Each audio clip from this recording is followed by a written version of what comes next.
অনেক অনেক বছর আগে অযোধ্যার রাজা ভাগীরথের পূর্বপুরুষেরা এক ভয়ঙ্কর অভিশাপে পড়ে ছাই হয়ে পাতালে নেমে গিয়েছিল। তাদের মুক্তি দেওয়া ছিল ভাগীরথের জীবনের একমাত্র লক্ষ্য। তিনি জানতেন একমাত্র পবিত্র গঙ্গাজল তাদের আত্মাকে মুক্তি দিতে পারে। কিন্তু গঙ্গা তখন স্বর্গে বিরাজ করছিল। ভাগীরথ দিনরাত কঠোর তপস্যা শুরু করলেন। তার তপস্যায় সন্তুষ্ট হয়ে স্বয়ং ব্রহ্মাদেব তার সামনে উপস্থিত হলেন। ব্রহ্মা বললেন, রাজা ভাগীরথ, আমি তোমার ভক্তিতে সন্তুষ্ট। গঙ্গা পৃথিবীতে নেমে আসবে, কিন্তু তার প্রবল স্রোত পৃথিবীকে ভেঙে ফেলতে পারে।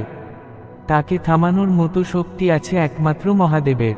ভাগীরথ এবার শিবের তপস্যা শুরু করলেন। বহুদিন পরে শিব তার সামনে আবির্ভূত হলেন এবং তার অনুরোধ মঞ্জুর করলেন। মহাদেব বললেন, গঙ্গা পৃথিবীতে নামুক, আমি তাকে ধারণ করব। এদিকে গঙ্গার মনে অহংকার জন্ম নিল। সে ভেবেছিল, আমি এত শক্তিশালী যে পৃথিবীকে ভাসিয়ে দেব, কেউ আমাকে থামাতে পারবে না। গঙ্গা প্রবল শক্তি নিয়ে শিবের মাথায় নেমে আসল, কিন্তু শিব মহাদেব শান্তভাবে দাঁড়িয়ে রইলেন।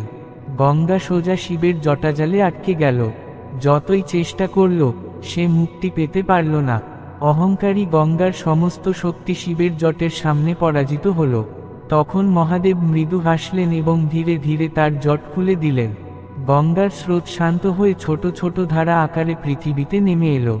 ভাগীরথ সেই ধারা অনুসরণ করে তার পূর্বপুরুষদের ছাইয়ে পৌঁছে দিলেন। গঙ্গার পবিত্র জলে তারা মুক্তি পেলেন। সেই দিন থেকে গঙ্গা হলো পবিত্রতার প্রতীক, আর শিব মহাদেবের জটাজাল হলো অহংকার ভাঙার চিহ্ন।